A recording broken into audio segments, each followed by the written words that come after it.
Hello and welcome to Casting Roles, a persistent D&D campaign played by a bunch of theater nerds. Thank you for joining us. Before we begin, just a few brief announcements. If you're enjoying the show, please don't forget to like, subscribe, and follow. And if you really like the show, please share us on social media. You can find us on Twitter at Casting Roles and on Facebook at Casting Roles ILM. And if you want a one-stop shop with all of our links and merch information and latest episodes, you can go to our website, castrolls.com. Episodes stream here on Twitch every Tuesday at 7 p.m. Eastern Standard Time, and video uploads are available on YouTube on Friday the same week. And with no other announcements, let's start the show.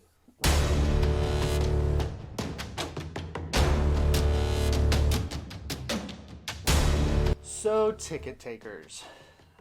After seeing the guild firmly established as an official a piece of Illyrian culture and society, you decided to wrap up some final tasks in the town area of Broadfield by going to get the approval and praise of a local patrician, one of the nobility and powerful figures within the Illyrian community. So you headed off to the estate of Lady Haverly to help her find her missing displacer kitten.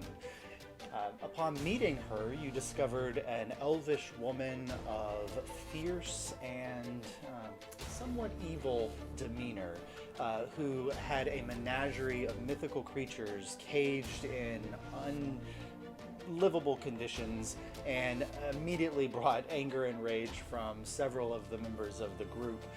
But you took the task of rescuing her kitten. You headed into the Haverly Woods, a walled-in forested expanse filled with dangers placed there by the Haverleys themselves. You fought with a troll, and then discovered the kitten in a cavern that was guarded by a shambling mound and a few blights. Saurus nearly dying in the confrontation, you managed to save the kitten, and in the process, Saurus made a new friend and a new deal. Upon returning to the Haverleys, you met with some of her servants who were members of Vox Populi, who asked you first to kill the lady, but then to just provide evidence of her darker dealings with other groups. After some searching and some time, you discovered Lady Haverly. Mar, learning that she had a connection to her past, found her in her room and threatened... Oh, no, you skipped a point. Oh, did I skip a point?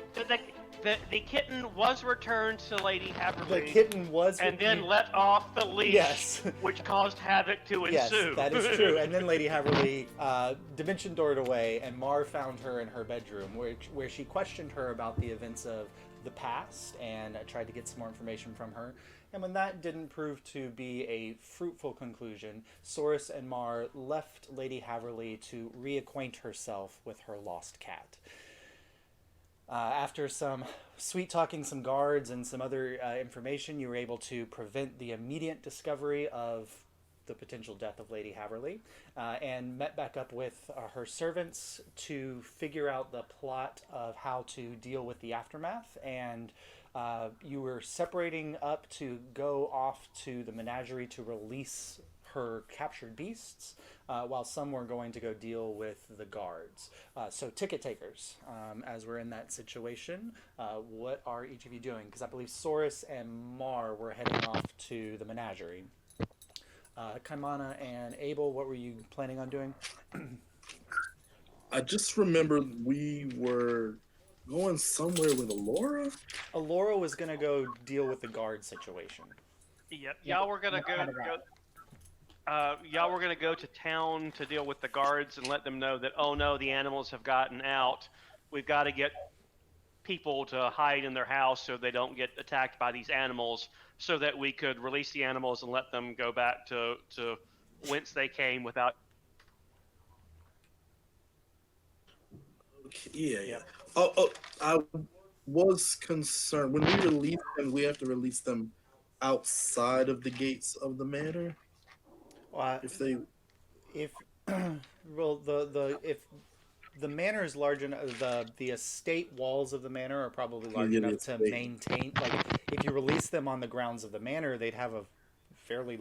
It'd be kind of like a animal kingdom type of encampment versus a Tragumbo Zoo type of encampment. So You Yeah, beat me to and it. yeah. and we were going to give the animals the option of, hey, try and fly back. We'll leave the main gates open, or you can go live in Haverly Woods, and we'll leave that door open, and you can go stay there, but you're on your own. Yeah. But and Mar does know that the Haverly Woods is also enclosed. Yes. Yeah, we just didn't want it to end up being like a bloodbath for these poor animals, you know. When the guards did come around to try to like recapture them or dispatch of them because they may have potentially murdered Lady Haverly. It was an accident. She died from natural causes. She did. That's true. Yeah. Blood And loss catchphrase. is a natural cause of death. Here, Anyone a kitty, druid kitty, kills walk out. dies of a natural cause. Mm-hmm. I've said this many times. All right. And you've backed it up. Okay, so we're splitting the party, and I think Abel dear. and Kamana are heading off with the princess to go deal with the guards, and then Source and Marlowe. So we'll start with Source and Marlowe heading off towards the menagerie. And weren't Jane and what's his name going with us, Uh, or yes. were they going with the princess? They were going to show you because there's a back entrance into the menagerie, so they were taking you that way.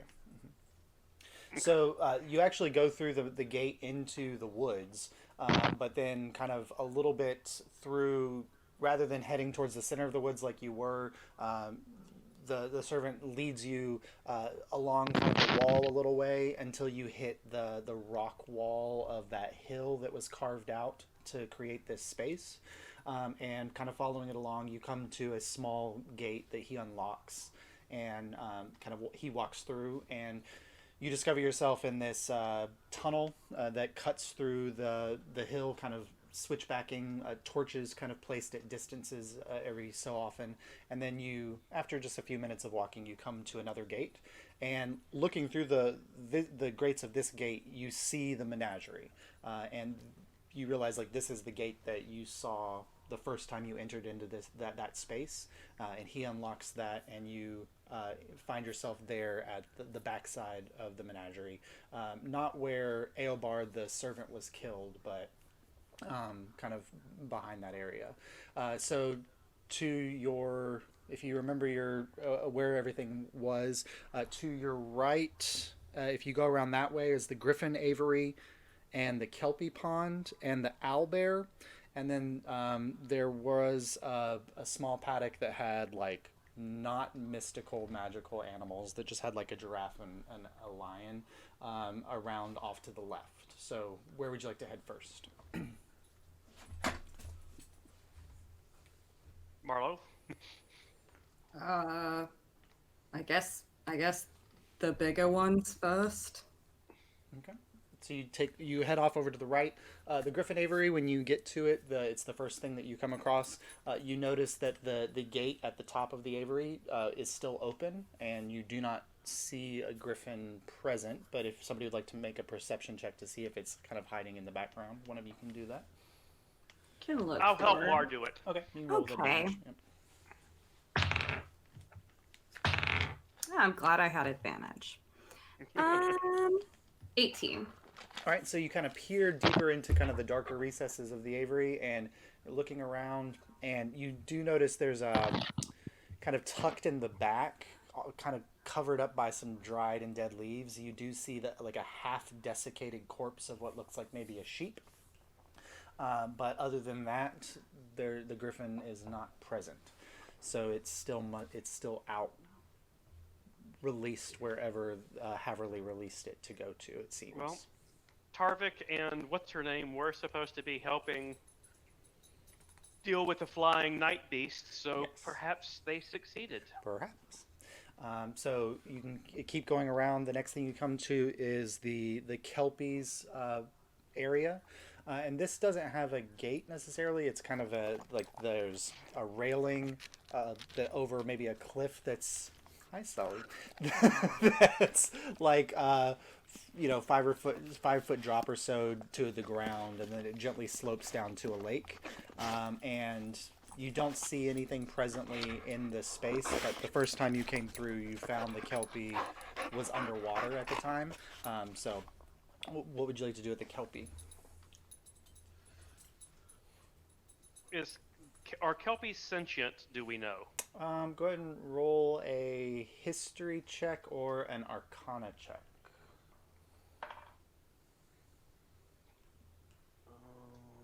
Oh, why am I looking there when it's in front of me? Arcana or history? That's going to be a 10. A 10. You haven't heard a lot of legends about Kelpies, and so you don't know about people interacting with them, so you're not sure. In that case, I will ask Servant Boy. So he kind of leans forward and he goes, as far as I know, it understands you when you speak, but I'm not sure if it's sentient in the sense of aware of its surroundings, but it does it can speak common in certain forms. It also speaks another language that I don't know, but so you can communicate with it. I think you should go talk to it, Marlo. Okay. You approach the Kelpie. Okay, so you kind of climb over the railing, and then you can drop down the 5 feet on that little cliff, and kind of make your way towards the pond. When you get close, there's no kind of response or anything. So what do you want to do to try to grab its attention or communicate with it? Hey. The person keeping you here, Lady Haverly, she is dead. And we're trying to get all of you out of here. I don't know how to get you out, but if you have any suggestions, that would be great. Okay. So I'm dead too, aren't I? Did you go with them, come on, or are you going with Abel and Alora? Oh, Abel and Alora. Okay, My yeah. bad. So go ahead and roll a persuasion check, Mar, to see if this is falling on conscious ears. Hey, I've done it again. It is a 0.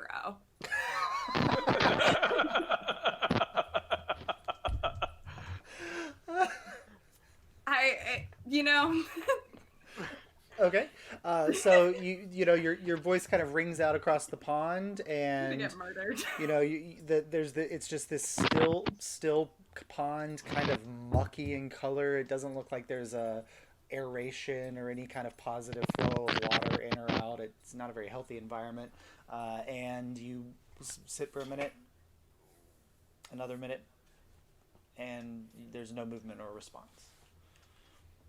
Try it again underwater. What? Try it again underwater. Saurus, I feel like if I go underwater, it's gonna bite my ass. Fine. Well, I go underwater. Okay.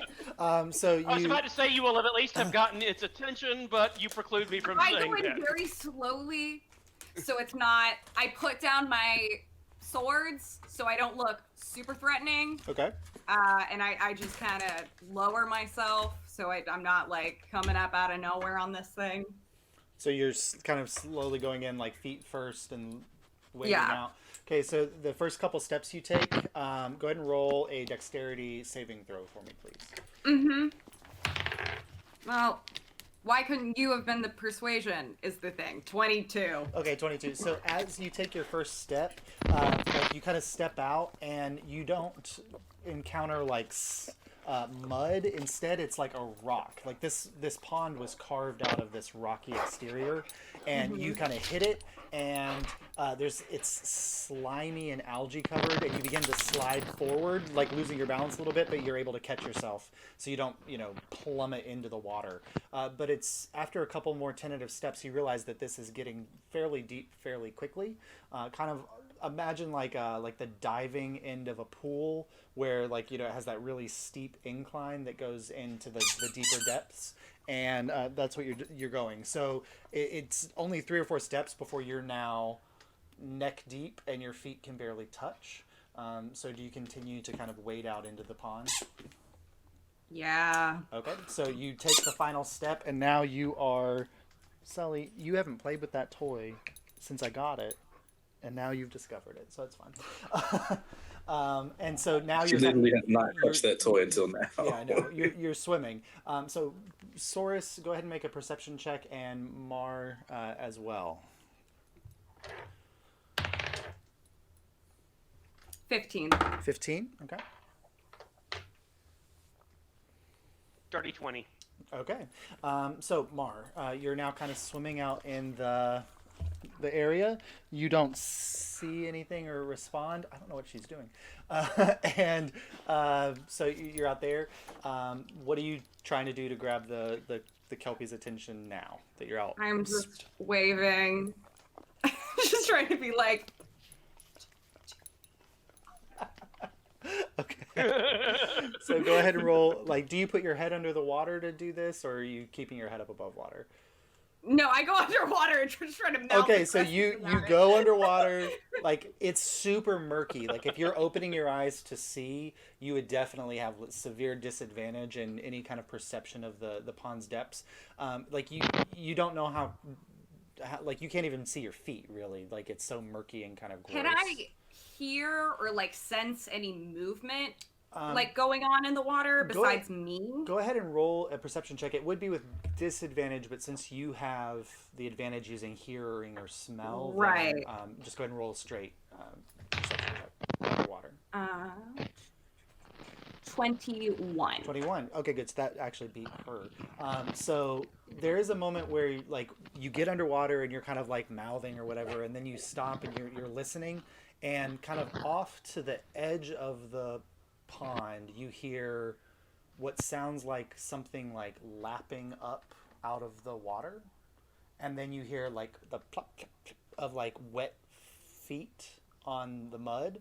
Saurus, with your perception check, this is when you see kind of off on the side of the pond, there's these overhanging shrubbery and stuff that kind of blocks an area of the pond, and you just catch a glimpse of a little girl rising up out of the water, and she disappears into the shrub.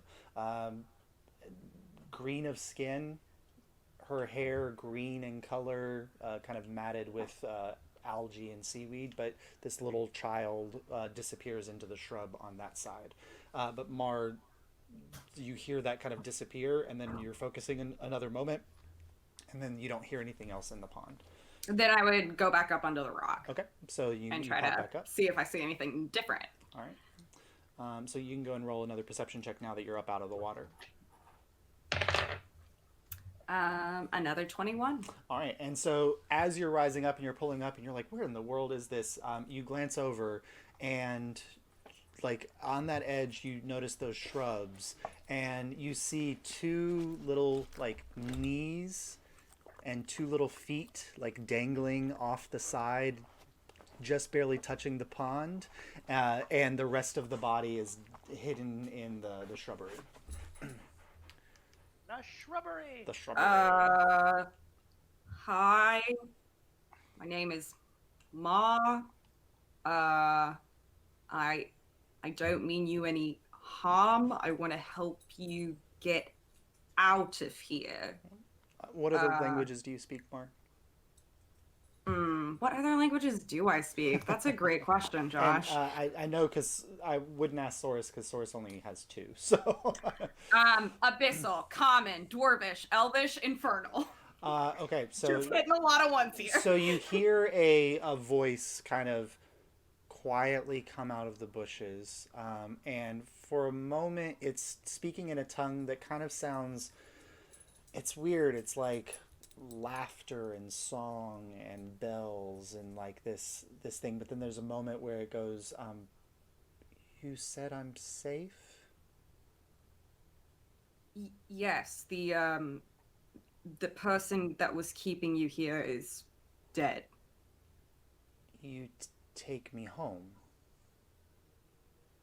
Yep. Where is your home? The Deepwood. Oh, yeah, for sure. I'm from the Deepwood. I can definitely get you there. Okay, go ahead and roll a persuasion check with advantage. A lot of 16s coming out of me today. Natural 20. Whoa, okay. So so you see like the shrub kind of shakes a little bit, and you see this small child come out of the shrubbery. Not the Kelpie that you saw earlier, but like not a horse creature. And it takes a couple walks, and you notice like not really wearing clothing, but has like this water plant life kind of clinging to its body, almost as if it's like a burlap like dress or something like that that's kind of covering it loosely. The plants in its hair, but its eyes are have this very unhuman look to them, and obviously like the green skin color and things. But it is this little girl, like 3 or 4 feet tall, and she kind of daintily walks out and walks in your direction, and then kind of stops about 5 feet away and says, "Okay, we go home." Yeah, do you have a name? Yeah, I don't. And then she says something that sounds like the sound of a string of bells ringing,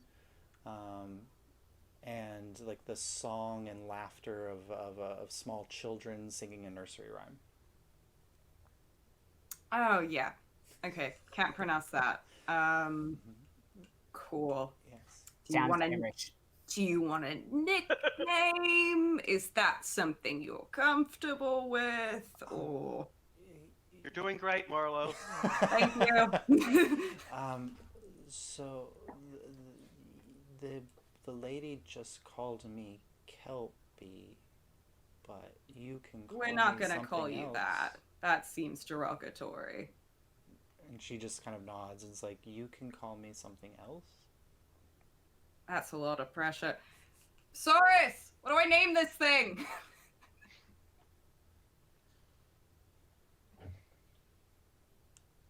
Miranda. Okay, Miranda. That's your name now. Temporarily. Obviously, I'm not renaming you. It's just gonna how I refer to you. Now we're gonna let the other animals and people out of here. And then we're going to reconvene with our other friends, and then we will get you home to the Deepwood. Does that sound like a plan? Yes. Okay. I can help you get over the gate if you want. So you head over towards the kind of like little cliff face, and it's not much, although you're with your strength. Go ahead and roll a strength check to see how easily you can lift her up. Holy shit. You rolled another 0? You're not. No. You're not going to believe what I just rolled. A natural 20. I rolled a -2. I rolled another 1, and I have to take away 3. So you go to lift up this small child. That may be the lowest roll I've ever encountered. Yes. Congratulations.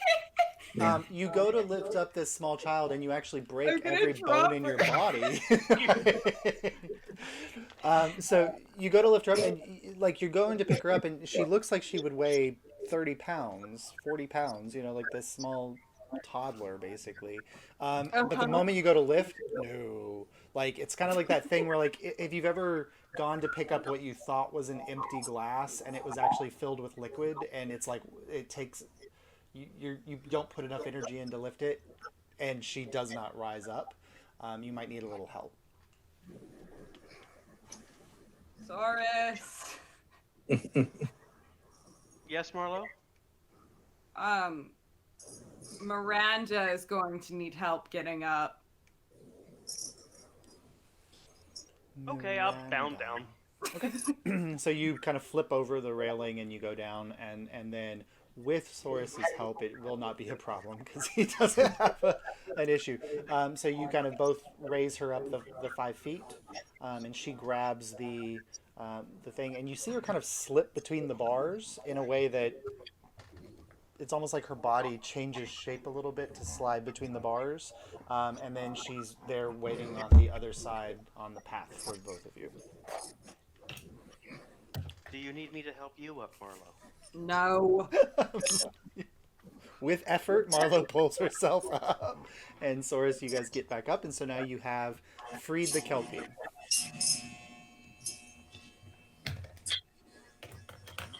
Okay, keep going. All right, so you head around. The next cage you come to is the owlbear cage. There at the corner of the entrance, and it's still aggressively kind of prowling at the front of the cage and is there.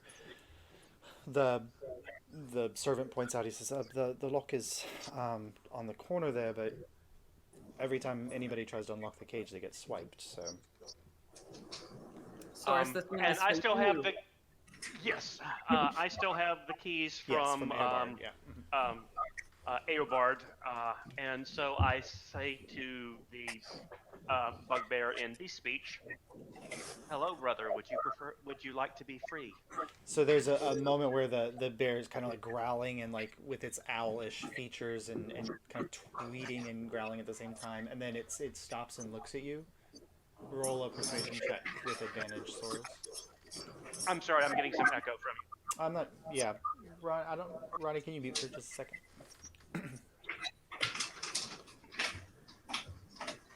Let's see if that's better. Roll a persuasion check with advantage. Okay. Persuasion, dirty 20. Oh, okay. So there's it's like prowling and aggressively standing at the front, and then it doesn't respond to you, but it takes 2 steps back from the cage, and you see it kind of slightly disappear into the darkness at the back of the cage. All right. I tell it I'm going to come unlock the cage, that the person who put it in the cage is dead, and I give it directions to the woods. Okay. So... and then I go up to figure out which of the 12 keys unlocks the lock. Okay, it takes you a couple moments and a couple tries to find the right key, but then you get one in and you hit it, unlocks, and then you can take the padlock out, and then the gate swings outwards, or the door of the cage swings outwards. The moment you start to pull it, you start seeing the large form of this owlbear charging towards the gate. So go ahead and make a dexterity check just to see if you can get out of its way. These are the ones I keep failing. I know, you rolled like 5s on these last time. Okay, an 18. Okay, yeah. 18 plus 7, so that's 25. All right, so you seeing it, I was prepared for it this time. You're seeing it charge at the gate, and like rather than try to jump out of the way, you actually jump up and like grab the gate and hold on.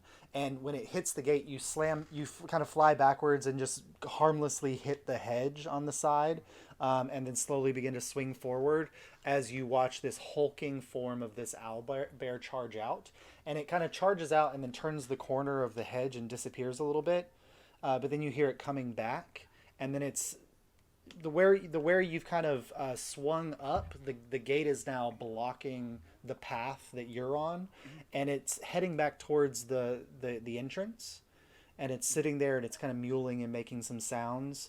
And then just a moment later, you see one smaller owlbear come out, and a very emaciated rib showing, but there's an owlbear pup that it kind of takes, and the moment that pup is there, it charges off around, and then you hear kind of back behind you like a breaking sound, and when you turn to look, this owlbear has pushed through the hedge on that side and is now charging towards where you said the forest entrance was. Excellent. Yeah. I'm glad they didn't eat us. Me too. Very lucky that you can speak beast. Yes. Because it's, this is one of those when creating the characters, like I only speak one language. Colin, well, I've got beast speech. Okay, when will I use that? Well, it has been gold. It's so beautiful because everyone else would have to make like animal handling checks, and you just get to make persuasion checks. So I will. And what is the servant's name? Source would remember because it would not have been 2 weeks since our last play session. His name's Devin, and then the female servant is Jane. Yeah. Yes, Jane, I remember. So I will talk to them and let them know that 2 down, and we should go do the others. All and right. they don't want to go into the center area because it's messy. Yeah. So you kind of circle back around past that cave entrance. And then you come to the 3 separate smaller paddocks where the giraffe, the lion, and the elephant were. Okay, and I talked to them, and same deal. Okay, and they seem much less aggressive and more timid and just generally scared, but amenable to you opening the gate, and probably not likely to go storming and stampeding through a village and killing people or anything like that, so... a little safer. Yeah, Marla. Basically, Sorry, you go ahead. I was going to give them directions to the little wooded enclosure area and to the deep woods. Okay. And Oh so my that they god. can decide where they're going. Our giraffe in the deep woods is incredible. When we've been like walking around, can I have been keeping a lookout for any like cages that seem empty, places where maybe she was keeping lycanthropes before this, anything that looks sus to me? Yeah, go ahead and roll a perception check with advantage, because you're also depending on smell. You could also ask Jane. Another nat 20. The dice giveth and the dice taketh away, guys. I'm rolling It's only ones and 20s. That's it. That's So all you do.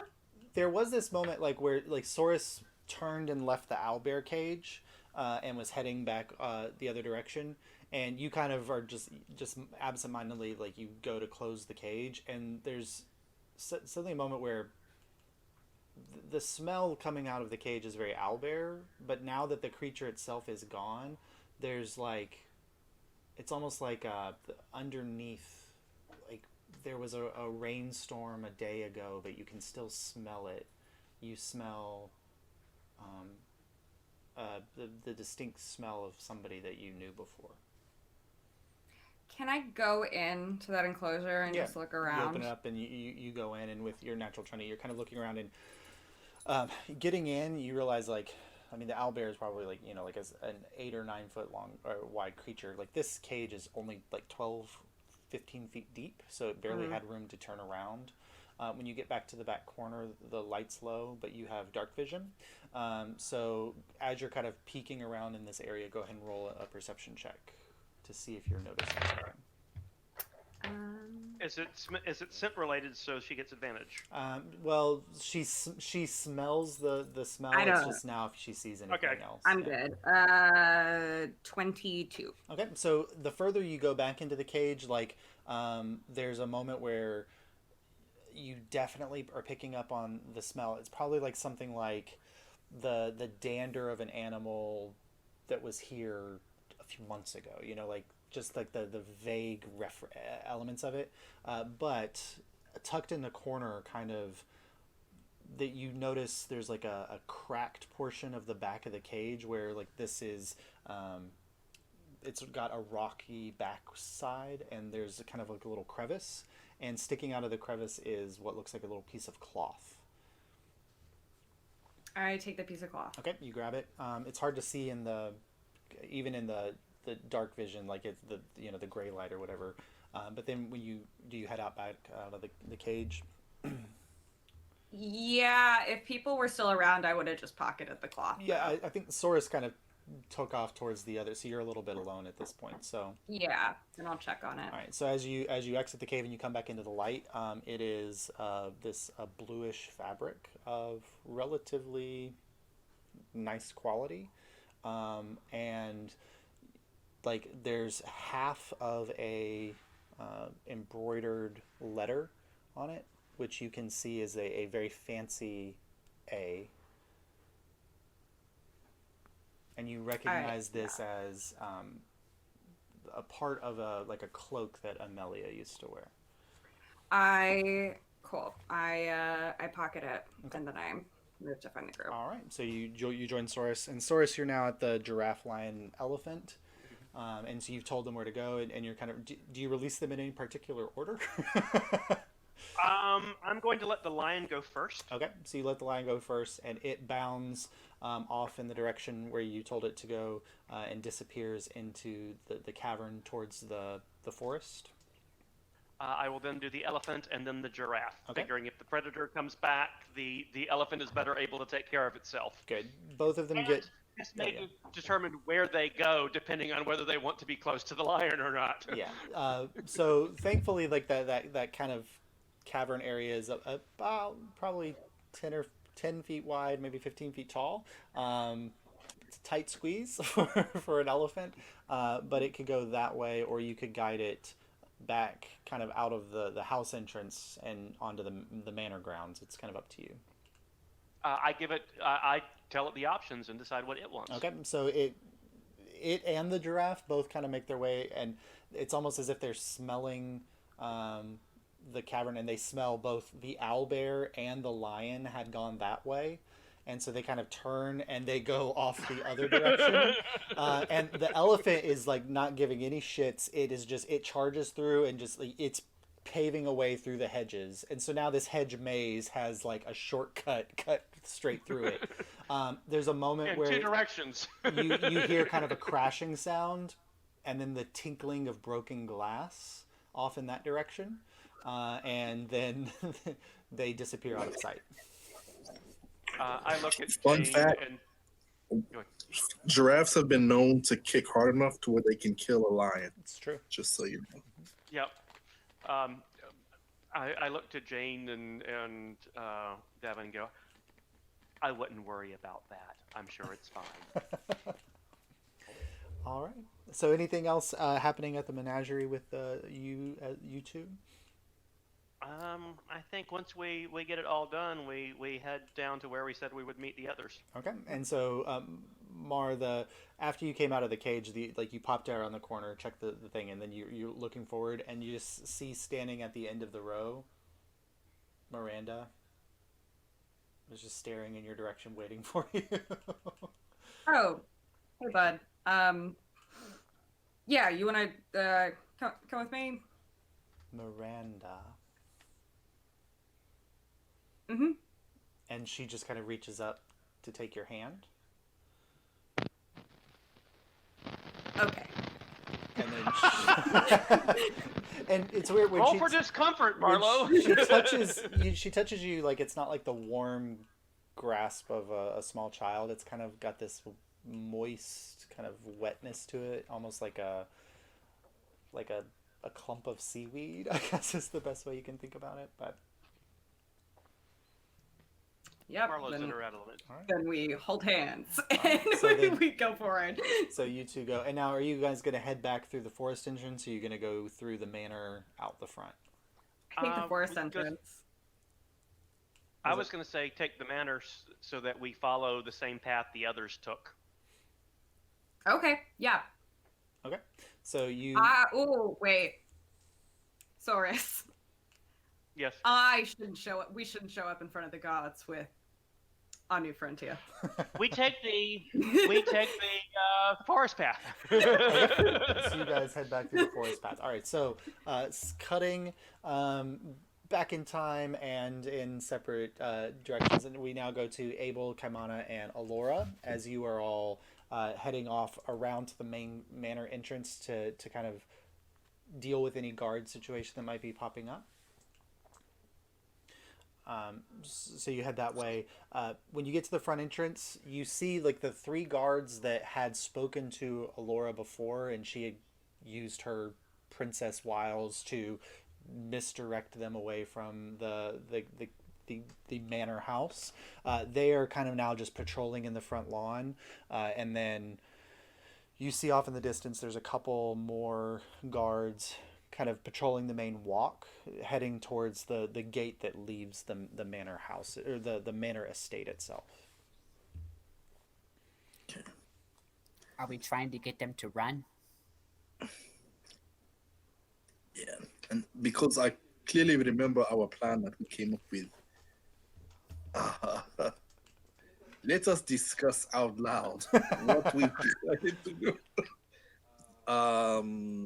Before our friends Marlo and Solis left us, we were going to Go to tell the the village. guards that we fled the house because the animals escaped. Right? Sure. Okay. Sounds like And fun. we lost track of Lady Haverly and her one of her assistants, and we don't know what happened to them. Yeah. Okay. So we will head towards the guards at the gate. I guess looking flustered and fearful. Run! Run for your lives! Everyone run! Run for your lives! Everyone run! Run! Oh my god, the hell of a loose! Run! Run! Both of you roll performance checks. I don't think he's got this. Yeah, I'm Or Kaimana can roll a performance check with advantage. Yeah.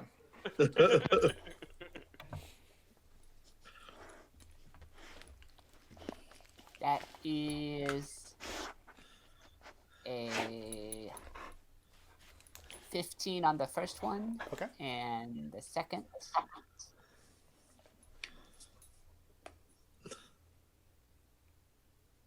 Second is a 10. Okay, so 15. So I just don't look very flustered. I'm just small. But the voice carries, and like, so there's the couple guards walking, and you hear them, and they kind of turn and look in your direction, and then the three guards up near the manor house also immediately grab your attention to you, and they all start kind of closing in and like, what are you talking about? Wait, slow down. What is going on? Back there, at the house. We need to leave now. What is at the house? What are you talking about? All the animals got out. The animals from the menagerie animals? Yes. Oh, and they kind of turn and look at each other and like, but it's our job to like go defend the house. You can stay if you want. I'm not staying around. so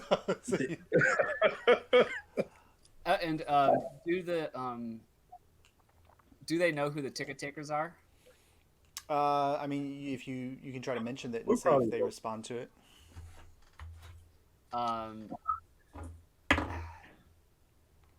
I guess I'd like to roll a persuasion check. Okay, And, go ahead. But let me show you what I have in mind first. And it's I'm leaving. If the ticket takers stand no chance, what chance do you have? Okay, go ahead and roll a persuasion check.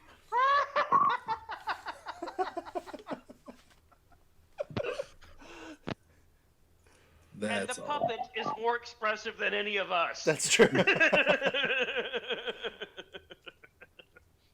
One day, all actors will be replaced by puppets. That's true. Yeah. That's a 15 again. A 15. Okay, so so the moment you say they kind of take off running towards the gate, one of them kind of stops and he says, "The ticket takers. I mean, like I hear they get shit done. It's like we need to get out of here. Like follow him." Your weapons are useless against them.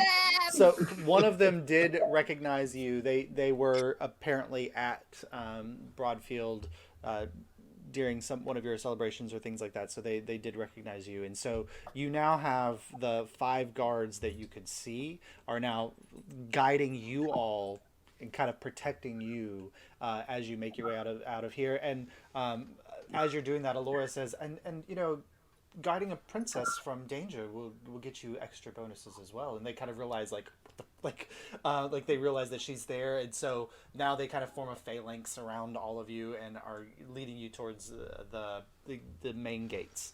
I would like to cling to Abel and whimper. Okay. He has seen some horrible things. And then so they kind of get you to the gate entrance. They're like, all right, so you're safe now, but still, Lady Haverly, we have to go back and make sure that one of us has to go back and get Lady Haverly. I'll spin a tale of, she She started died opening, trying to save us. Yes. She was she torn opened the to cages to shreds. get us a better look, and she assured us that she had control of her creatures, but one of them just lost control. It chased her through the manor, and we heard horrible sounds. I do not believe she survived. roll We a would not have made it had it not been for her. No, I don't want to deceive anybody. roll a deception check with Let me advantage because Kaimana is helping you. Okay, I can do this. Yes, +0 to deception. Okay, we're gonna roll that one again because that's Hey, not what you we can't get a 0. Well, I don't Can you have get a any negative two? Can you get a negative Okay. 2? Because that's Okay. that's the new gold standard. No. negative. That is the lowest roll that anybody can roll in this game. Whoops. I rolled a 16. Okay. The first one was a 2. So. All right. +0. Okay. So. Okay. So there's a moment like Lady Haverly tried to rescue you. Like, seems completely out of character, but. I suppose if you, well, Kamana did. I suppose if you say that she was, I suppose, so she's dead. Well, then we need to inform the town. Where are the beasts? Are they still in the menagerie, or are they somewhere else? They all scattered in different directions. I believe they must be going towards the town. Some may be in the They woods. could be anywhere. So at that moment, one of the guards, like a smaller fellow, just says, well, if she's not around, then fuck this. And he just throws his spear to the side and runs out the gate. And he's like, they're in here because they can't get out. It's a walled-in space. And he goes out the main gate entrance and closes the gate behind him. And then you just see him like tearing off across the grasslands, like off out of sight. Oh. Well, his integrity is shot, eh? The princess is right here. She's going to remember he was a coward. And the others are like, oh, but, I mean, is the princess going to pay us? Because, Look at the princess. Lord, I don't carry any coin. Well, perhaps the town people will be gracious that you warn them of the incoming dangers. If you go and let them know that they could potentially be attacked by a owl bear or Well, griffin. But I saw the animal yeah, she you had. did. Yeah. So one of them steps forward and says, well, to be quite honest, I think he had the best idea. Like, we all get out. There are only 5 of us here. We get you and the princess and your little otter friend out, and we close the gates. If Lady Haverly's dead, I assume that her servants were probably killed in the fray as well. We will protect ourselves. We will close the gates off. That will keep the animals trapped and safe away from the town. And so one of them goes and re-unlocks the gate, and he swings it open, and he comes out, and the other 2 kind of come, and then the one is remaining behind to make sure that you 3 get out before he closes the gate behind you. Okay. That might just slow them down. Well, it's our best bet. I mean, it's just an owlbear, and I don't know what a Kelpie's capable of, but... And a displacer beast. Right, but I don't think... And he kind of looks up, and he's like, the walls are over 20 feet. I don't think he could climb those. Did you all know about the giant rock crab? And they kind of look at each other. Go ahead and make a deception check. Come on.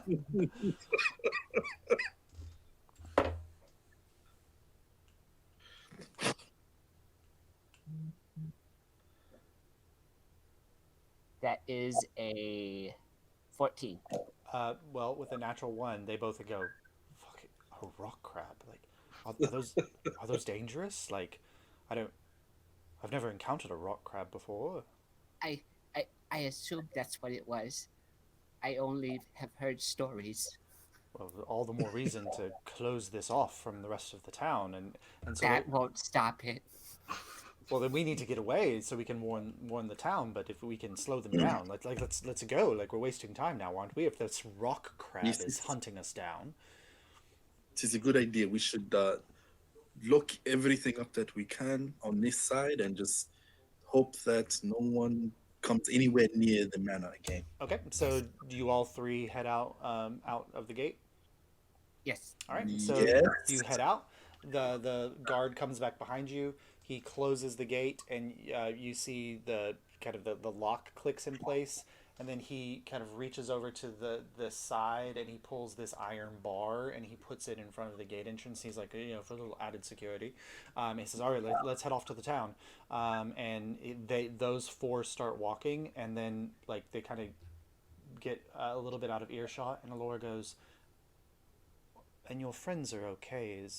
They're not still in there?" Oh, they're fine. Okay. Yeah, I'm going to assume they are with two of Lady Haverly's servants. They said they knew it because we were there when they were telling them like they knew the back entrance to get into the menagerie, right? From the forest into the menagerie, yeah. I mean, honestly, Mar's the scariest thing in there. It is true. I'll suggest to the princess, maybe you can tell them to give you the key so you can, if they decide to come back and inspect the manor for Lady Haverly's body, you can pass the key along to the proper authorities who would be able to do that. Okay.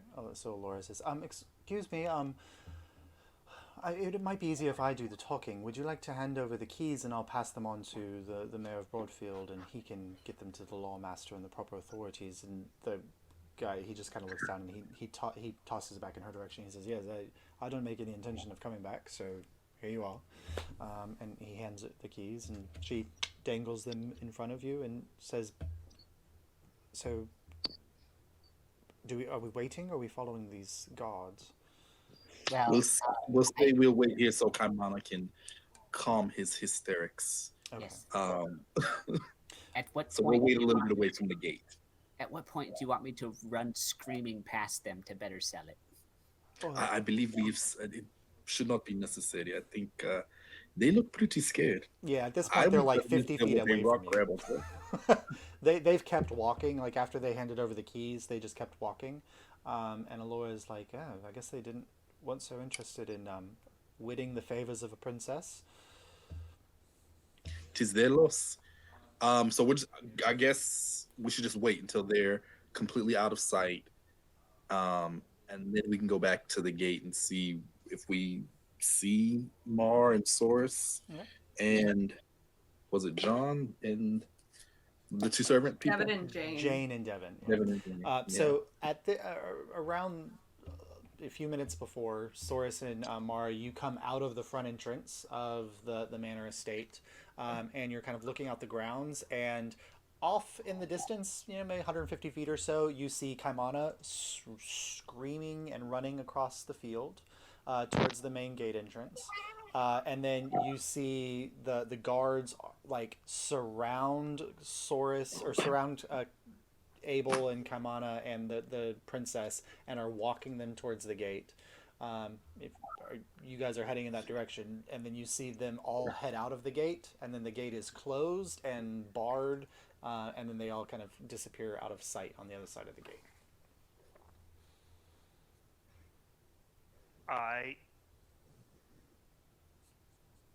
So do you all head that direction? Yeah, I point this out to Miranda when Kaimana's like screaming and running by, and I'm like, "Look, that's someone I know." She kind of just looks up at you, is like, "Seems safe." Yeah. So I like to You would imagine it's probably just like a each other. far, it's just a far distant Doppler effect. It's just a Yeah. So you all get to the main gate entrance, and like the way the gate is like this, it's a double-sided gate, probably two gates that are 10 feet wide each. This large arch in between the larger stone walls. So this is what the only entrance. And so you're kind of you're looking through it, and off to the side, standing over there, are your friends, Abel and Kaimana and the princess. But looking at the gate, it is currently barred and locked.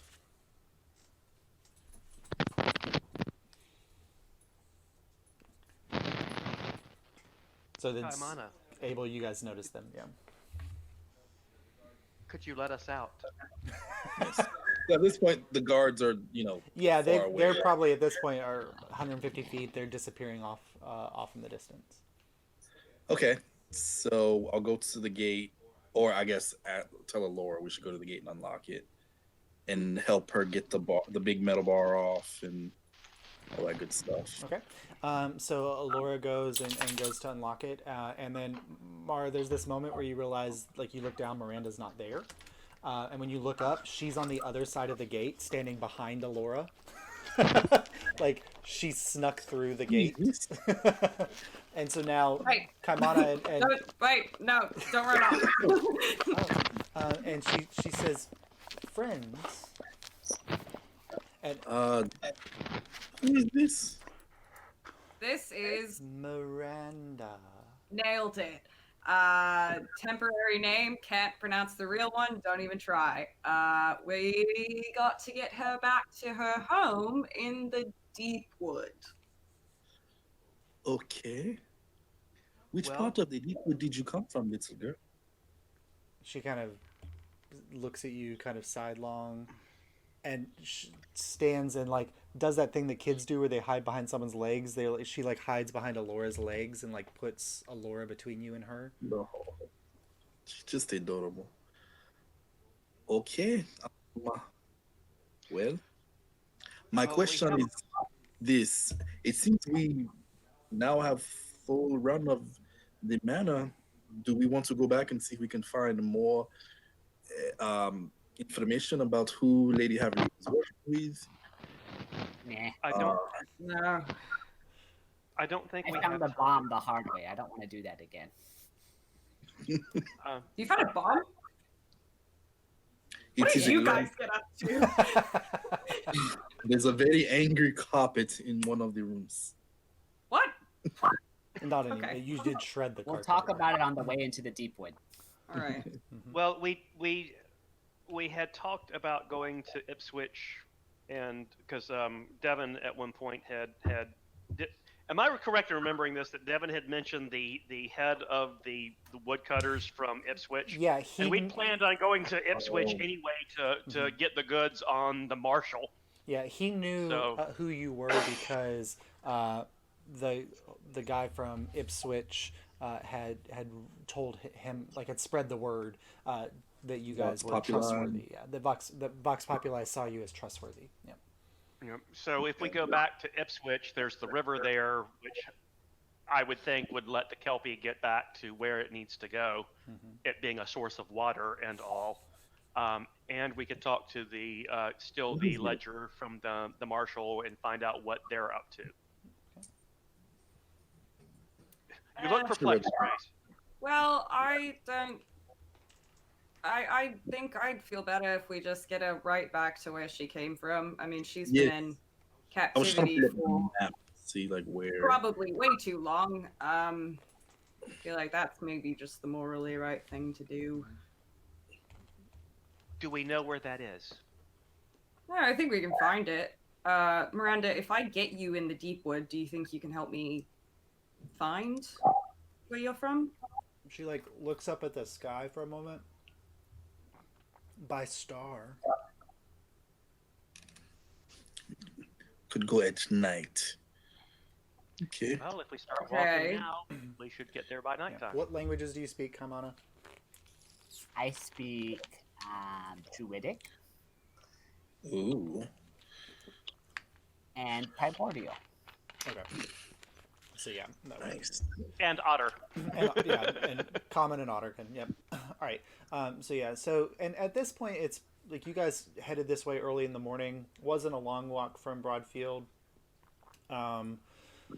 So it's probably like 2, 3 in the afternoon, and it is about a 4-hour walk to the edge of the deep wood from here. So that would make the most, like, it would be evening by the time you got in that area.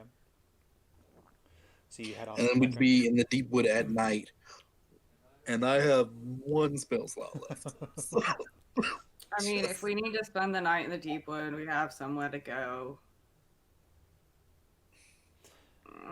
and how long would it take to get to Broadfield? Broadfield would only be like an hour or so. And you said it's like 3? 4. It's 3 or 4.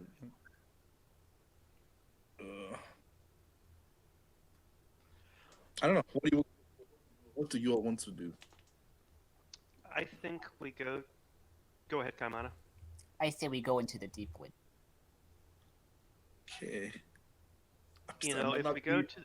Much help is what I'm saying. Well, the other thing is if we go the 4 hours to the edge of the deep wood and it's just setting, we could take a rest and wait for it to be in the dark of night where the stars are brightest, and that would allow you to get a rest. Yeah.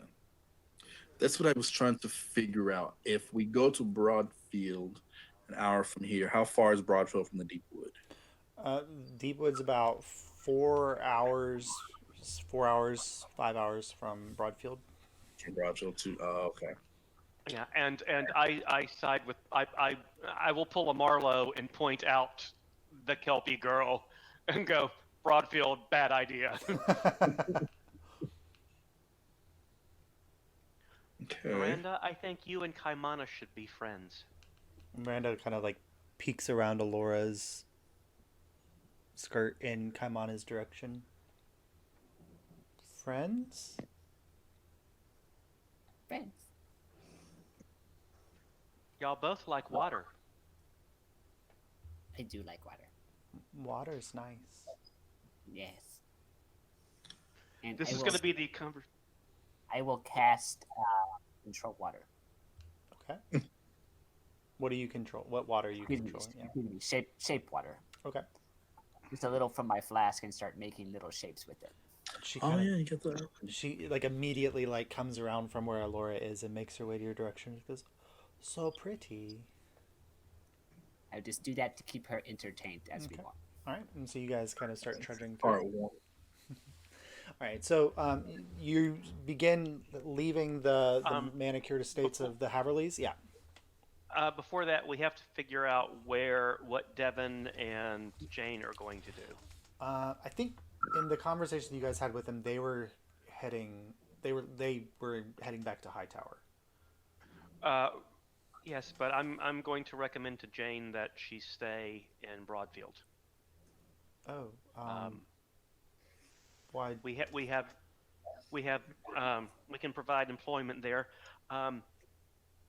If someone comes to investigate the death of Lady Haverly and her animal trainer, among other servants, has disappeared, they may come hunting from you. But if you stay in Broadfield, the next town over, and have gotten employment, and you can honestly answer any questions they have about the type of animals that were there and how fierce they were, and you'll be able to honestly answer that you weren't there when the death occurred, and that the animal had slipped its leash before.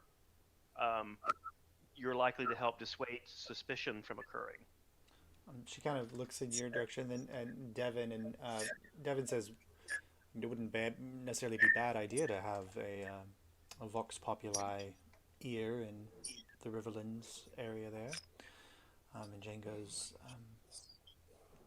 "Perhaps I'll sleep on it tonight and think it through." Are Devin and Jane an item? Do I get that feeling? You can roll a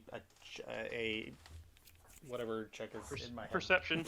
Not perception, Insight. insight. Thank you. I was like, institution check was the word going through my head, and I was like, that's not the right word. Like, go ahead and roll an I'm insight just check. curious. It's 11 plus 2 or 13. So when she looks at him and kind of it's you get the sense that it's more of not necessarily a professional relationship, but he's clearly the higher ranked member of their organization. So she's looking, they're friendly with one another, but she's looking to him more like, we're Okay. supposed to go back to like what you saw was like, we're supposed to go back to Hightower, but what do you think? And it's kind of there. It wasn't like a romantic thing. Yeah. Okay. Well, Source still has a chance. Jane. That's why Saurus wants Jane to stick around. Right. And so the two of them say, well, if there's nothing else, we'll head on to Broadfield and see if those guards are striking up any kind of hullabaloo there. Okay. Do I have any like parchment or anything? Can I send a note with Yeah. Jane? Yep. I want to. I think I have like parchment somewhere, like in that part of a Dungeoneer's kit. I don't know. I mean, you have journals. Yeah. So I'm gonna like write Rip a page out.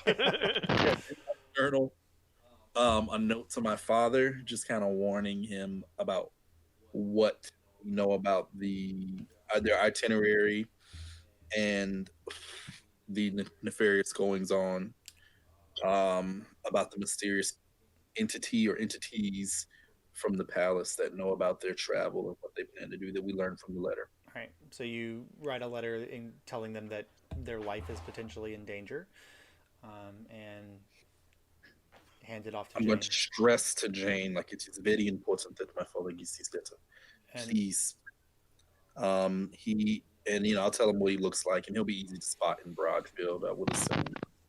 and Laura says, should I go with them back in case? I mean, they won't leave without me, and if they need to make a quick escape now, then should I stay with you or go back?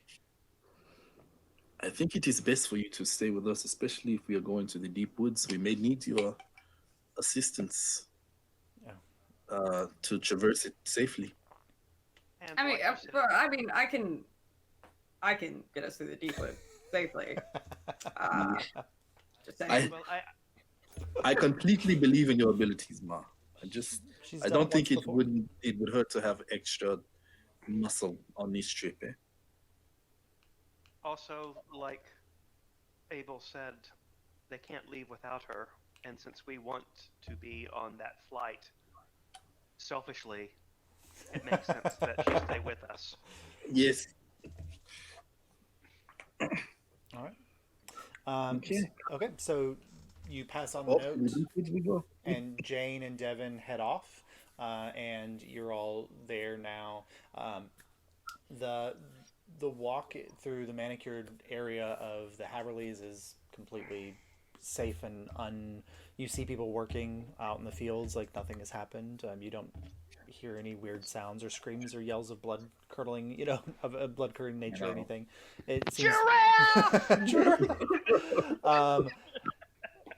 there was a Bloodthirsty moment like elephant. as you're leaving, you're kind of glancing through the gate and you do catch the sight of a giraffe like bounding over the hills within the gated community of the Haverly estate, just free and wild. Does it look like they'll have enough food I mean, on these like there are lots of trees.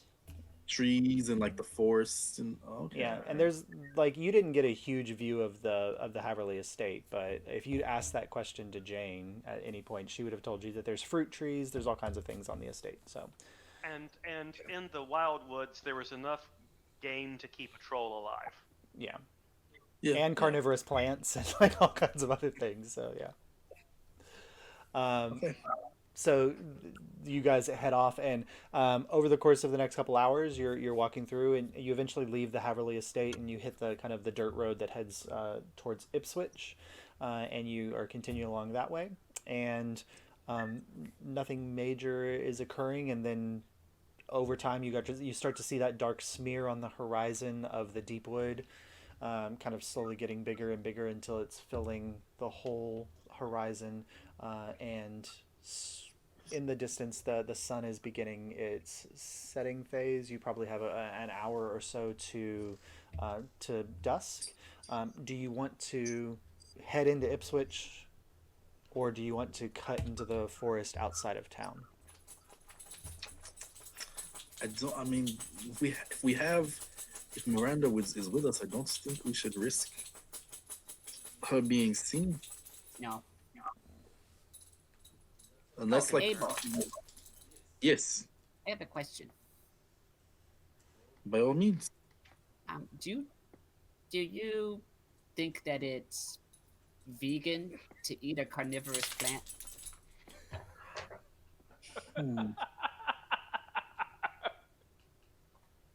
I believe,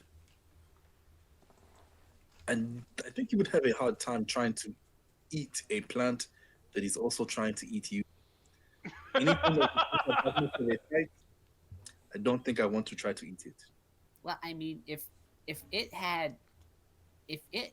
ate like a cow, but was full, and then it was easy to kill it and then eat it, would that mean that you like ate a cow with an extra step? Abel, you're on your own. I will have to meditate on that one. That is a very deep question, my friend. This one will keep me up tonight. Yeah. All right. So, where do you guys head as you can see the lights of Ipswich off in the distance, like that large wall that circles around it, off in the distance. And then the whole wood fills the view, and then off to your right, off on the horizon, you see the large river, that now looks like it's actually a running river and not just a gorge of mud, as it was the last time you saw it. I guess we're going in the deep wood. Okay. So you're heading straight towards the deep Which wood? time? Yes. Do you all believe that our dragon friend can sense when someone comes in and out of the woods? Yes, probably. I think we should just assume. Dad and I have a sending stone so he can listen in whenever he wants. I don't think that's how those stones work. This one's from a dragon. No way. Until proven otherwise. Okay. I think we should just assume that our really fun and cool friend can see us. Maybe even Yes. right now. He is. I hope he knows how excited I am to return the Kelpie to her home, so she lives a happy and long life. I am doing my part. Well, think about it this way. Going off of the philosophy he presented to us, I think he would actually approve of what we're doing here. Roll a persuasion check, Abel. Wow, with advantage. You're human. I have a +2 to persuasion. 16 + 2, 18. Okay. So you feel like if Tiernan is listening in, you would have been very persuasive. I think we have an understanding now. Let's proceed. And Alyria kind of leans in. She goes, "Isn't this the one that told you if you ever set foot in his woods again, he would kill you?" I'm sure it's fine.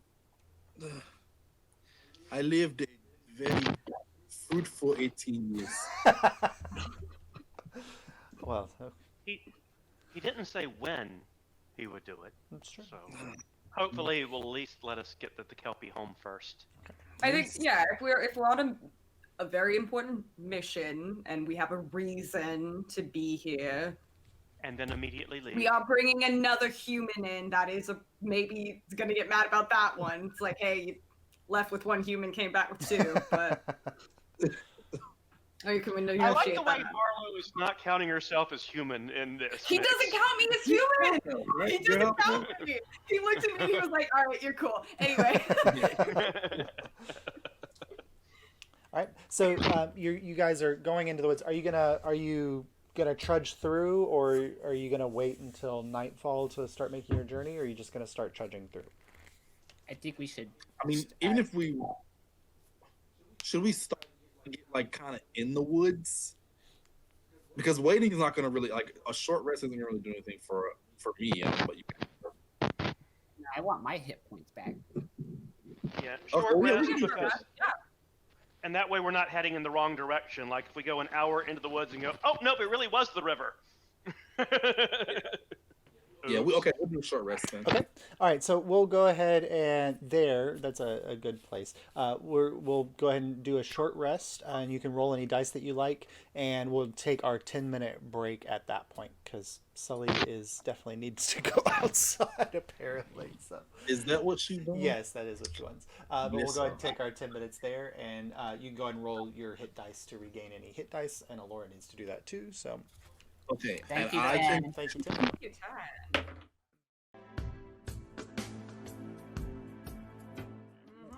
All right, so welcome back. So we left the ticket takers not camping, but resting outside of the Deepwood with their Kelpie friend that they're hoping to return. And over the course of the hour of your short rest, the sun sinks slightly below the horizon, and stars begin to kind of pop up into the sky. And there's a moment when like the stars begin that Miranda just kind of starts looking up and staring in the stars directions, and is seems to be kind of trying to find her bearings or position. But what do you all want to do? Let her. Can I try to like assist her with that or something? Yeah, I look sure. at the sky a lot. Yeah, sure. Yeah, and actually that'd be helpful. So I'll roll for her. You can negotiate. You navigate in the deep wood. You should. Yeah, I feel like that would be something I actually use to navigate in the deep wood.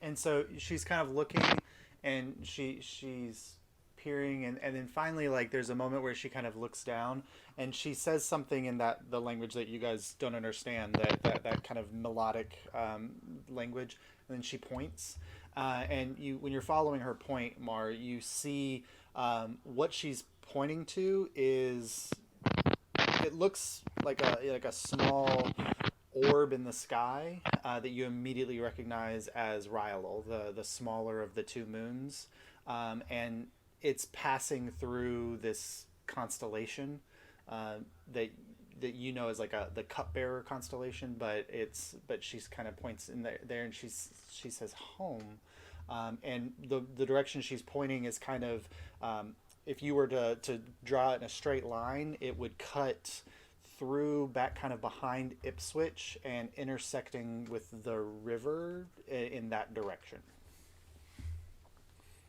Incredible. I say we go that way. Okay, so you guys enter into the deep. So marching order.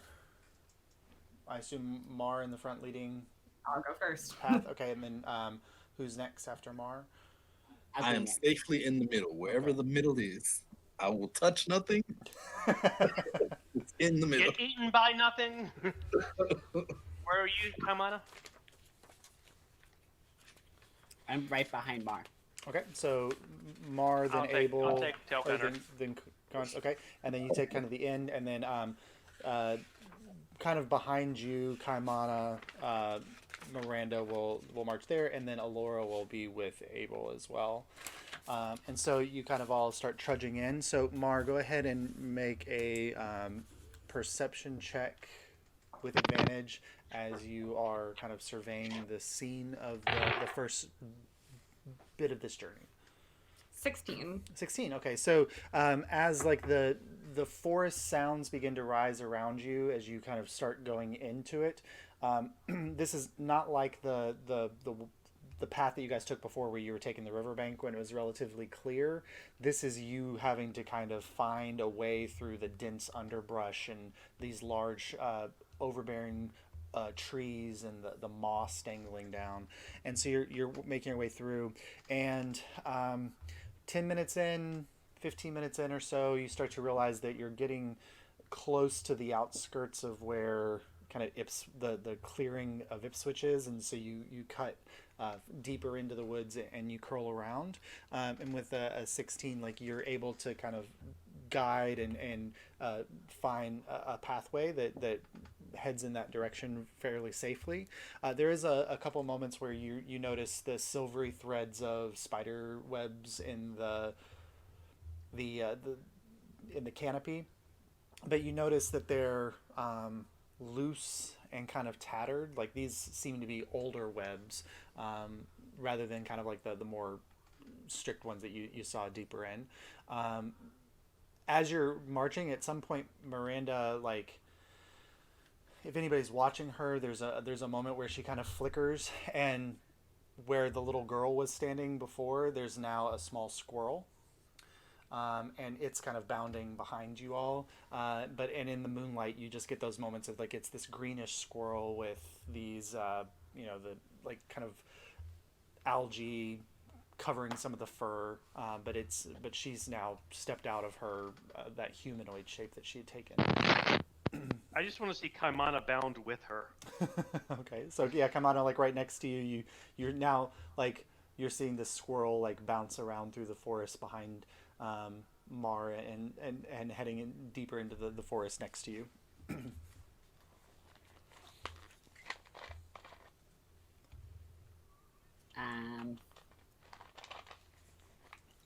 Yeah, why not? Okay, so you two kind of bound away a little bit, and you're running through the forest, and you're heading in different directions. So Mar, for the It's second that scene from Sword in the Stone. Yes. So Mar, for the second leg, go ahead and roll another perception check with advantage. 19. 19. Okay, so you more deftly are able to find, through kind of like shafts of moonlight breaking through the canopy, a path that's relatively uncluttered and clear. But you get to a point where you draw up short, because you realize, like, you start to see those little like fireflies popping up, and you take a few more steps further, and the whole floor in front of you is a field of those bluish flowers that you encountered the first time you came into the deep wood. No. Kaimana, you see these flitting fireflies bursting into the air right in front of your face and around you. So go ahead and roll a whatever check it was before, a wisdom saving throw. Yeah. Pretty. So shiny.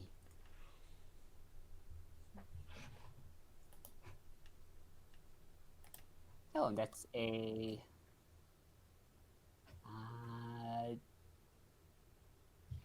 23. Okay, so there's a moment where you feel like that drawing attraction of these glittering, shining bugs, and you follow them for a moment, but then you kind of shake your head and step back, and you were maybe 3 or 4 feet from the nearest clump of these blue flowers, and you kind of step back, remembering like the warning that Mar gave you the first time you were here to avoid those, and you're there. So now, Mar, you need to find a way around this, so you can either roll nature or survival to try to find a safe path through the flower field. I will do nature. Okay.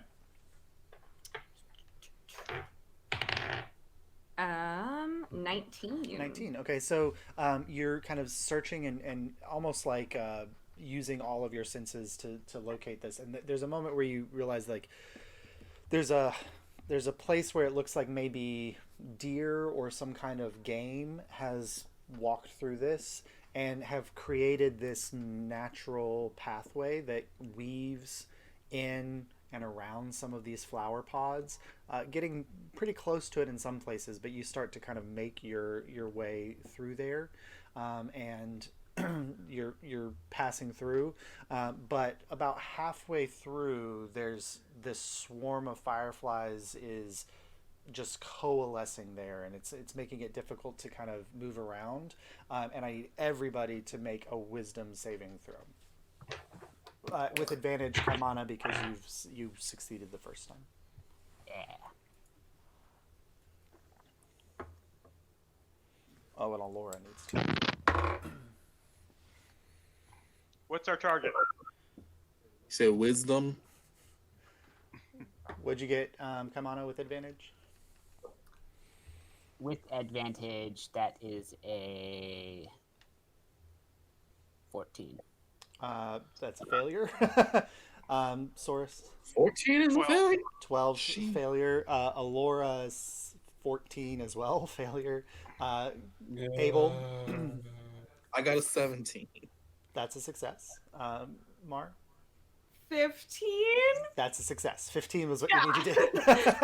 So, so there's kind of a moment where like you're all walking and Mar, like head down, very carefully guiding you. This you almost miss that cloud of fireflies flying over your head, but behind you, all of your group suddenly is kind of like caught in that.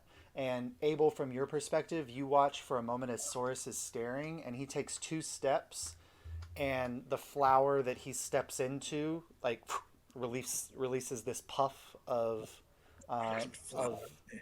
pollen into the air, and the fireflies swarm around the pollen and are swarming around Saurus, where that pollen is. And then you see the same thing happen to Alyria as she steps to the side and gets enveloped in the pollen, and Kaimana like face dives into the flowers trying to catch the fireflies, and then you see them swarming around him as well. And then after a moment they start to kind of calm their swarm and they're floating around, and Saurus, Kaimana, and Alyria are laid out unconscious, asleep. Yeah, so it's just a little bit further, and I think we're almost through this part. All right. What the fuck? Did I shut?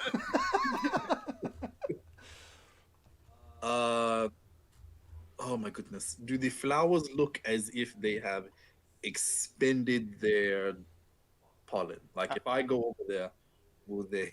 You can roll a nature check. Oh, okay. I got a plus something to nature, +4 to nature. Okay. Nature. Where are you, buddy? 14 + 4, 18. Okay.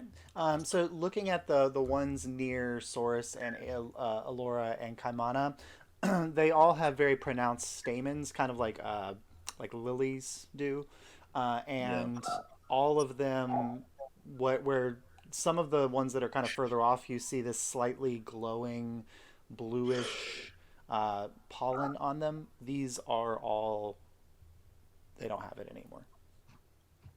Okay, so I'm closest to Saurus. Mm-hmm.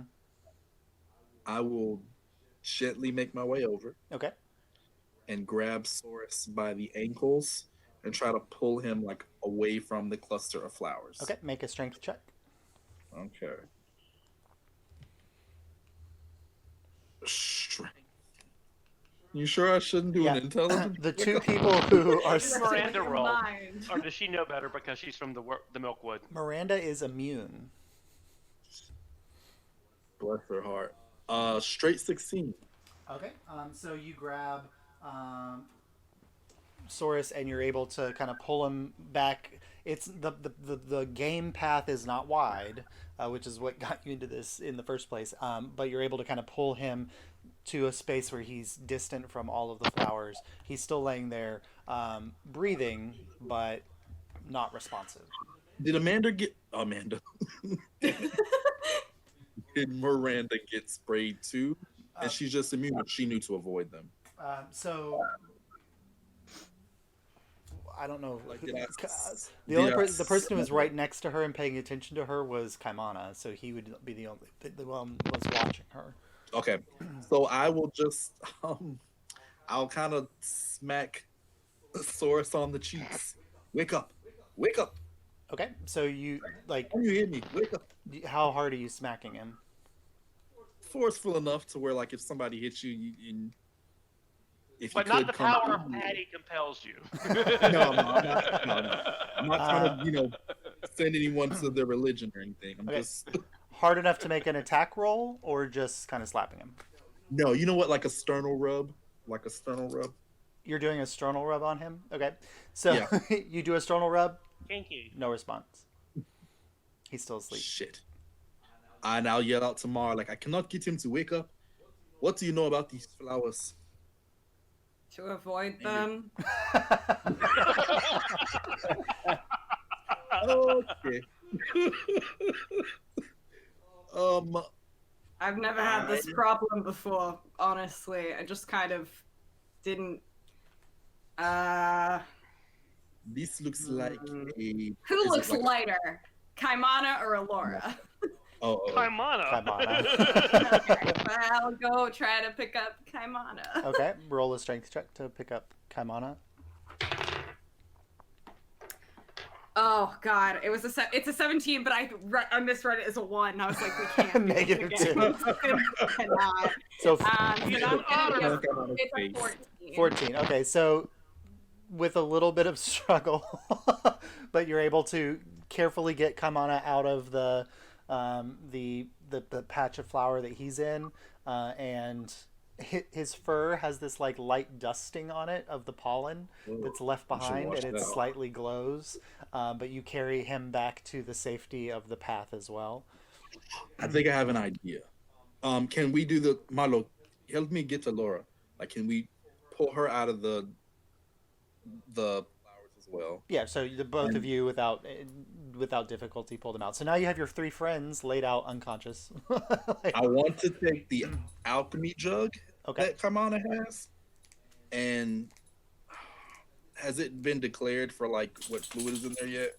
Today, I don't think so. No, He was wait, using are you water going with with it, I think. He's using it for water. Okay, I want to take the alchemy jug and try to pour water over them to like get the residual pollen off of them. See if that does anything. Okay, so you wash them off, and like as the water pours across, especially Kaimana, you see like as the water's running off, that kind of like when it doesn't happen necessarily, or when all the pine is releasing all of its pollen and it's running in the. I call it true sex. You see the the pollen kind of running away from them, and it glimmers slightly in the moonlight, especially when like moon shafts hit it. It kind of has this glow to it, and it slowly dissipates off of them, and you feel like you've cleaned the pollen off of them. Okay, and if I try to shake him and jostle him and Kaimana? while he's cleaned off, well, does it have an effect at all? So you just shake him and jostle him? So you're shaking him and jostling him? Yeah. No. God damn it. All I have is a How cure hard wound. did you? No, how hard did you hit Sora? I tried a mythical technique that I know. We could hit him Alright, well, hard. Forrest and I Honestly, I could I have hit think him we're hard. on the same page of taking one for the team. I will use an attack roll on Soros. So make an unarmed strike against Saurus? Okay. Yeah. Yeah. With advantage because he's prone? Don't forget it's the crit. I lost the dice. We're gonna have to roll that again. Okay.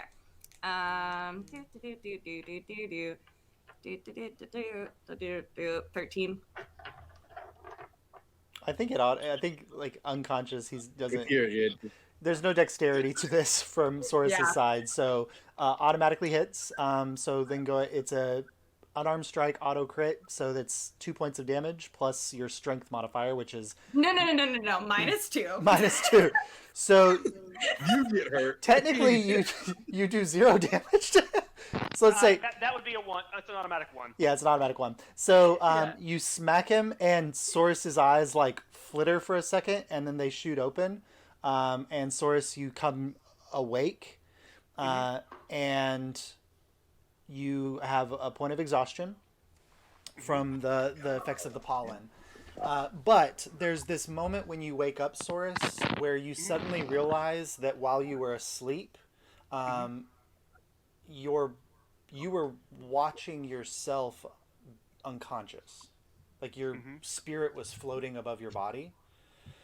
And you were watching all of this happen, and so like your spirit had literally left your body, and there was a moment where you looked up to the sky, and there was swirling pattern of the stars as they revolved around and the moon's movement began to kind of paint pictures in the sky, and you started to have flashbacks to being in a cage and the terror of being a small creature being experimented on and prodded on. And so the moment when you're waking up, all of this floods back into your brain because your spirit's reconnecting with your body, and all of it was making you relive those terrible moments from your past. Oh, good. Thank you. You're welcome. Don't do that again. I moved to slap Kaimana. Okay, make a Hit. it's an automatic hit and a crit on Kamana, and with your whatever, so it's still negative. It's a 1. So it's a 1. I'm not going to use my werewolf claws on No. them. That feels mean. So Kaimana kind of If wakes we do up. it a second time. And so Kaimana, when you awaken, you awaken, you realize, you know, you're conscious and in the space, but there's that moment again where your spirit reconnects with your body, and you had the same experience of floating above yourself, watching your body there. The memories that pop into your brain, you remember discoveries of shiny objects, an orb with pulsing with power that you hid away, things that attract you and keep your attention focused on you. And so when you pop back into existence, all you're thinking about are all of the shiny, beautiful things that you've discovered throughout your journeys. Okay. Why did my face hurt? I don't know. Don't do what you did again. I moved to slap Alyria. I do hesitate a little bit before slapping Alyria, but then I just do it anyway. Okay, and then she wakes up, and there's a moment where she kind of sits up and she takes a breath, and you see just like tears begin to form in the side of her eyes and are falling down her cheeks, and then she shakes her head. What the hell was that? Sorry, I didn't mean to hit you that hard. Oh no, I wasn't talking. You hit me.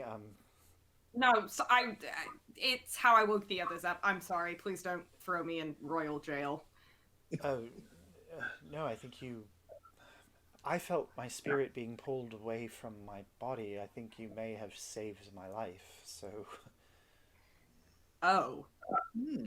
And when she says that, Kaimana and Saurus, you get the realization that what she just said connects to the feeling that you had, that the deeper you were getting into these memories, the further your spirit felt like it was getting away from the body that was beneath you. So as they're describing this, we have two people here that works with alchemical potions and things, right? Yeah. I'll suggest maybe we can collect some of this pollen, maybe some of the pollen in the water. I don't know what kind of... I dissected this plant before, haven't I? Yes. Done that? Am I crazy? Well, Okay. so the one that was on the beaver looked similar, but you're getting a sense from the way that they're talking about, or that Alyria is talking about her experience. None of you were affected by the beaver pollen. You all dodged it, so you don't know what it did. So yeah, that makes sense. So you've dissected this. I also grabbed one from the... I don't remember if it was right outside the Feywild or if it was in the Feywild. I remember... Did you get one from the I grabbed one as well. There was a flower or something. Maybe it was the one on the wolf. It was, but that one was green. Okay. Yeah. Okay. Cool. Mm-hmm. So the one on the beavers that we fought, they were blue. Were the same as these? Yes.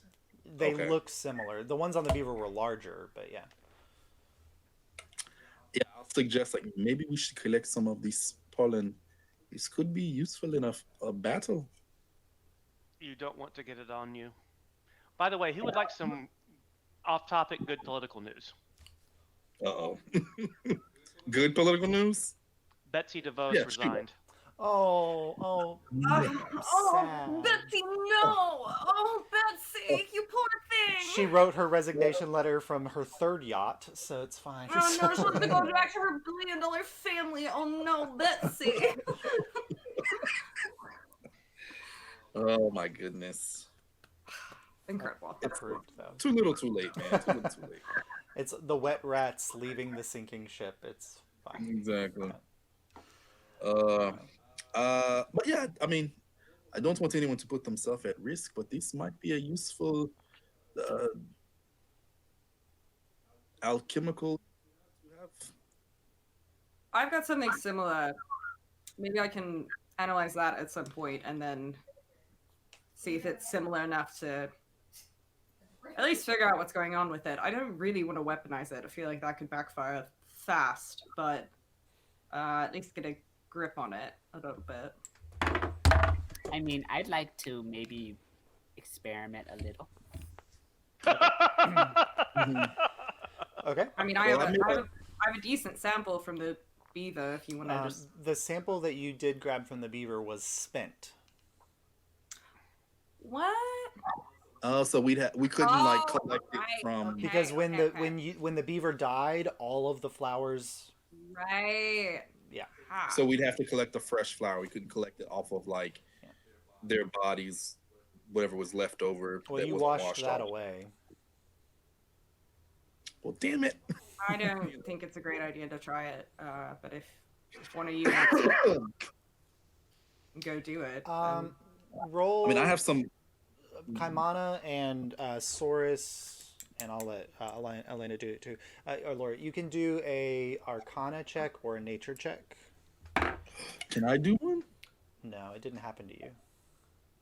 Are we at disadvantage because of exhaustion? Yes, you or- are because you're exhausted. Well, yeah. That's a 2. A 2, okay. Shiny which one is it? objects, Arcana or Nature, and let me know which one you chose. Nature. They're both the same, so nature, and that's an 8. Okay. Elena, Alora, at disadvantage, still rolled a 15. She's kind of looking at the flowers and she's recalling what happened. I don't think it's just the pollen. I think something that the fireflies did. I think the pollen's probably bad on its own, but what the fireflies...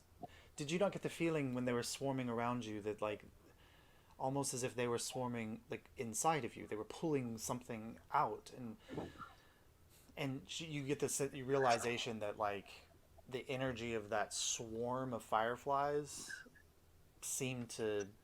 What she's implying is she feels like it activated the pollen in a way that would be different than if it was just the pollen. Oh, okay. So perhaps these are not just fireflies as they seem. And at that moment, the Miranda kind of, she's popped back into her little girl form, and she pulls, and she points, Mar, and you kind of looking around the corner, and you look in the direction that she's seeing, and what you see at the edge of this flower field is two kind of trees that look like they've been unnaturally bent together to form like an arch. And looking through it, it's on the other side of this arch is just more forest. But she's pointing at it like very purposefully. What's that? They're from there. Oh. What is over there? That's probably gonna be into another plane of reality. That's home. That's where you're from. All right. Cool. Well, everyone ready for this? Yeah. Cool. So we are just walking her to the front door, right? We don't have to go inside and tuck her. It's not into that scary. Look good. Okay. Come on, you never been to another plane before? I can honestly say I have not. Well, welcome to your first time. And that's how I lost my virginity. No, I'm just- All right. And I regret it. with her pointing it out, Mar, you realize that like this game trail that you're following, like you've gotten to a point now where as far as you look this way, I mean, there's trees and everything, but as far as you can see in the underbrush this way, blue flowers, fireflies. As far as you can see in the other direction, blue flowers, fireflies. There's the game trail behind you that you've come. This game trail passes right underneath where those 2 trees are. Yeah. All right, let's go say hello to my old friend, the Feywild, probably. So you guys are heading that direction? Okay. So Miranda actually kind of like bounds ahead a little bit, and so she's walking with you, and she's carefully, deftly picking her path through. Kaimana, did you want to grab a flower before you left? Yes. Okay. Put it in one of the vials I have and stopper it. Okay, so go ahead and make a sleight of hand check to see if you can clip a flower without disturbing it. Oh boy. A sleight of hand? Don't Yeah. worry, Marlo will slap you again. I think I have that coming even if I don't get knocked out. Oh, come on. I could have made a pair of gloves of thievery if I would have known we were having to do something like Sleight this. of hand, Yeah. that's a 7. 7. I don't think that's enough. So you're going and you kind of take out like a little sharp rock that you have to, or do you have a dagger? Yes. Okay, so you take Everyone out has a your dagger. dagger, and you're going to. Kaimana doesn't wear a lot of clothes. I don't know how much he's carrying. So, so you take out your dagger and you go to cut it. And there's a moment where you're kind of cutting through, and you're like, and you've picked flowers before. You're an herbalist, and so you think like this simple, but you go to slice it, and the stalk of this is much tougher than you think. Rather than being like a dandelion stalk, it's more like a hefty rose stalk. So when you make the first slice, you actually kind of pull and shake the flower a little bit, and it releases a puff, and the fireflies swarm around you again, and you are knocked unconscious. And let me just see. You don't have to make a throw, the Get saving this throw? right here. Hang on just 1 second. Just gotta. Make a wisdom saving throw with advantage because you made it the first time. Would exhaustion like make it Oh, sorry, no. disadvantage? So just a straight roll. Make a wisdom saving throw, straight roll. I've been watching a lot of Critical Role lately. Yeah, no, thank you. yes. Yeah. It's also been 2 weeks since we played, so I also am like, yep. 12. Okay, yeah. So Kamana, you guys had moved forward a little bit, but Abel and Allura, you're back in that area, and Saurus is perceptive enough. You hear like the thud of a small body hitting the dirt behind you, and you turn around. Do I notice this? Yeah, you turn around, and Kaimana is now unconscious again in the path. Can I approach and kick Kaimana? Make it. I think Mar likes hitting hitting No, people. I'm extremely frustrated by this. All right, so you hit 1 point, Kaimana. You wake up. This time, Kaimana, it was weird. Like all the same visions that you had before, like discovering a small orb, finding a woman in a cave, getting attacked by this fishy creature, unlocking the shapes of your wild shape. And there's a moment when you wake up where you feel almost like you're in wild shape, but then there were other visions. There was your home, the beautiful seaside village that you grew up in, and your family is running around, but it's those that you identify as your parents, but older, more gray around the muzzle, and kind of more haggard in appearance, and they're standing in front of burning cottages and small dead otters laying on the beachfront in front of them in pools of blood. And then you snap back into your body, and you wake up. You have another point of exhaustion. Your speed is now halved as well. You okay? I don't think we should be trying that again. No.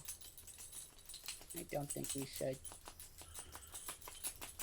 Do you want to head up? Mar, Yeah. am I right on your back? Yeah. I bend down. Aww. So I don't Kaimana feel very good. crawls up. And you were very brave to try that, Kaimana. It would have been cool if it works. Yeah, yes, it would. Yeah. And as a memory, Kaimana, like, knowing how old your parents were when you left, they looked years older. Or maybe a year older, 2 years older. In that vision. Kind of want to go home. I mean, we can get you home at some point. You're not obligated to stay here. No, I promised I'd help you guys. Yeah, but doesn't mean you can't go home. We can help you go home. Can we still stay together? Would you do that? Of course.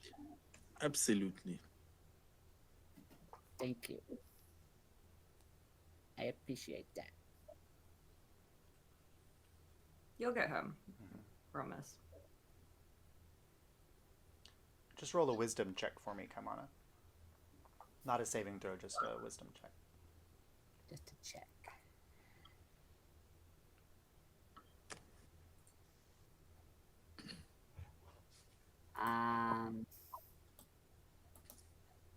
Oh boy. That's a 2. A 2. Okay. The only thing that you like, that you're kind of overwhelmed by the feelings that you're there, but the 2 strongest emotions that you picked up were from the memory of that object you found, and in some way feeling like it might be connected to the later vision you had. I'm gonna examine it again. Okay, so while you're riding on Mars back, you go to the top, you kind of pull your staff down, and where you've got this, the 12 or 13 objects that you have tied around your staff, you push aside, like, the little spoon that you got from Broadfield, on your first journey together, and the shiny rocks and things, and you kind of pull to that orb, and you're looking at it, and as you're holding in your hands, kind of this warmth goes across, and it's a calming effect, almost like the feeling of being in water and being home, but kind of meditating on it. It doesn't give you any more picture of anything, but it does, that energy that's pulsing from within it gives you that kind of calming effect. Was this I'll put it something away. that Or back on the staff. You put it back on the staff, okay, yeah. was this a Kaimana you found while we were on our journey? Like, was that in the Cobalt Cave, or this is before you met us? Oh, I've always had this. Oh, okay. It makes me happy. He's I never noticed it. He's nice. Are you looking closely at it, Abel? Yeah. Make a perception check. I'm a little curious. Since the DM did point it out. Well, Perception, you said? literally, I went back and read the what these flowers did, and I was like, oh, that's what they did. So, like, this wasn't No. planned for today at all. You said perception or investigation? Yeah, Sorry. perception. Perception.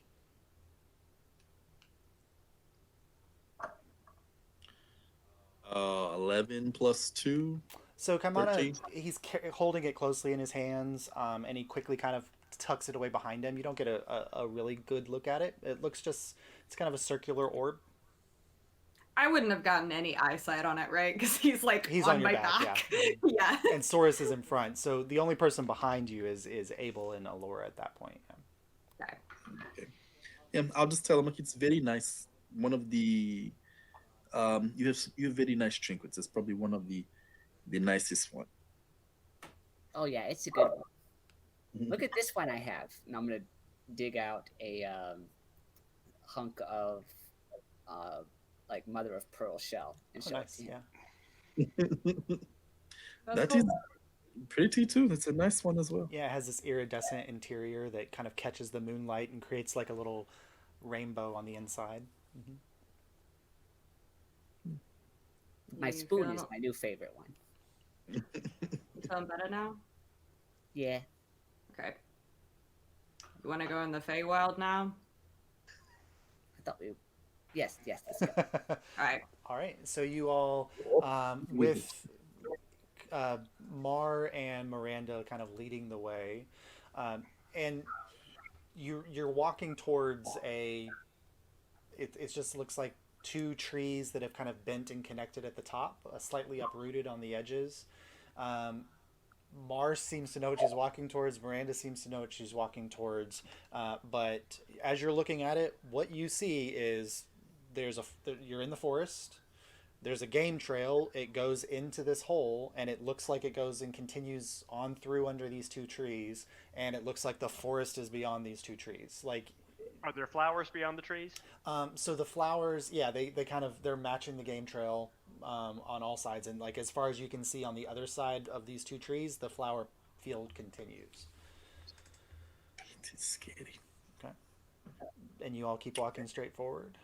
So, Saurus, there's a moment where Mars in front of you and Miranda is up there as well, and they hit the tree, and then they take another step and are gone.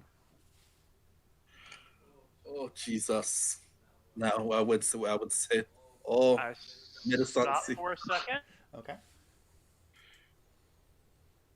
then I shrug and I take a step forward. Okay. So, Saurus, you take a couple steps forward, and there's a very distinct like moment where you feel suddenly almost like a not it's almost as if there was a way to make the feeling of a warm breeze be stationary, and you hit it, and you feel it kind of peel across your face and across your body and pull back, and you almost feel like your whiskers kind of pulled back with it. And as you step forward, you have to blink because you're now standing in beams of sunlight and a forest of daytime.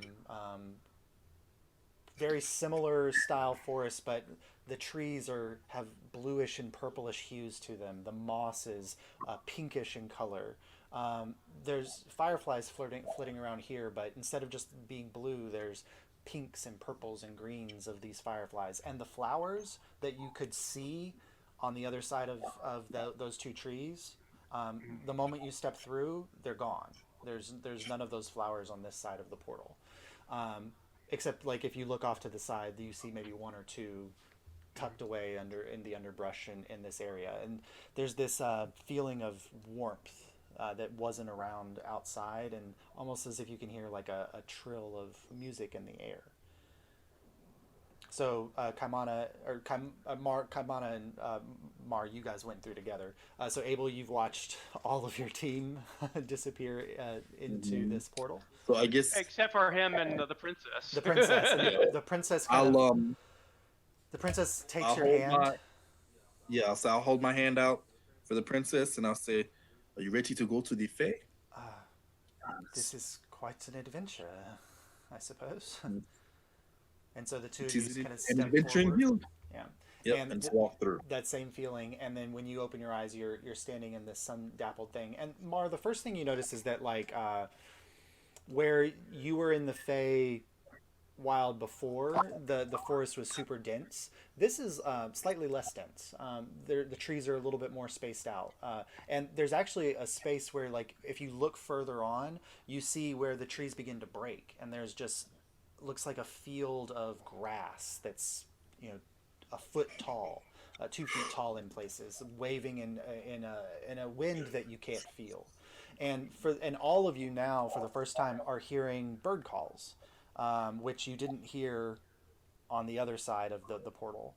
And that the sunlight is odd because it's streaming through the trees, but it's those crepuscular rays coming through the trees, but they are dancing, they're moving. And so like you'll see they're coming in this direction, and then after a moment they're switching directions and they're coming in the other side, and this is kind of happening back and forth. And this is all laid out in front of you. It's not a path. The game trail doesn't continue on this way, but it comes this way. And Miranda kind of sniffs the air for a second, and she kind of points out past the grass field, home. All right. All right. So taking your first steps into the Feywild, we'll go ahead and end there. In here? Yeah. You describe what stepping through the air, and it's just like we live in the South during the summer with 100% humidity. Yeah, 100%. We know what it steps Yes. like Yeah. when you can It's the feeling of stepping outside and just feeling that wall just hit you and just Exactly. like coat your whole body. Yeah. It's a summer storm coming. Yes. Mm. Oh my! So I did this not is expect what- to end up in the Feywild today. I know, we're just like all over the place. Yeah. This is what the deep woods should look like if it weren't infected with the veil and Mar, as a note for you, Mar, the last portal Yeah. you went through, it was a twilight forest. This is a daylight forest. Oh, that's weird. I don't know what that means. Well, I can posit something. We just did the Dance of Wolves, where summer is replacing winter. So Okay. it's Oh yeah, they point. should be around here somewhere. yeah, the Summer Queen versus the Winter Queen. Mhm. I've read my sci-fi and fantasy literature. Yes. Okay. All right. So I guess we'll pick up with Journeys in the Feywild next week, knowing that none of you, like Mar would know, but nobody else really would know anything about the Feywild at all. This is going to be fascinating for Soros. Maybe This is we going to be read awesome. something. Interestingly, like time flows differently here, as Mar knows that time flows differently here. Oh no! It's gonna be Is it like, oh faster? god, it's been 3 weeks. Did you kidnap the princess? And Oh my gosh. yeah, and leaving the Feywild has interesting effects. So Jesus. Oh yeah. Oh, this will be fun. all right, so we'll Oh, pick up. Edward, we didn't get a visit from Ace today. Ace is Are they tired. not there? Yeah. Oh, okay. I knew something was missing. I'll let them know you missed them, though. And they're Yes. safe. Yeah. All right, good night, everybody. All right. All good right. night. Yep, I'm going to run too. Yes, thank you. Yeah, I Thank need you, to get CMT. going.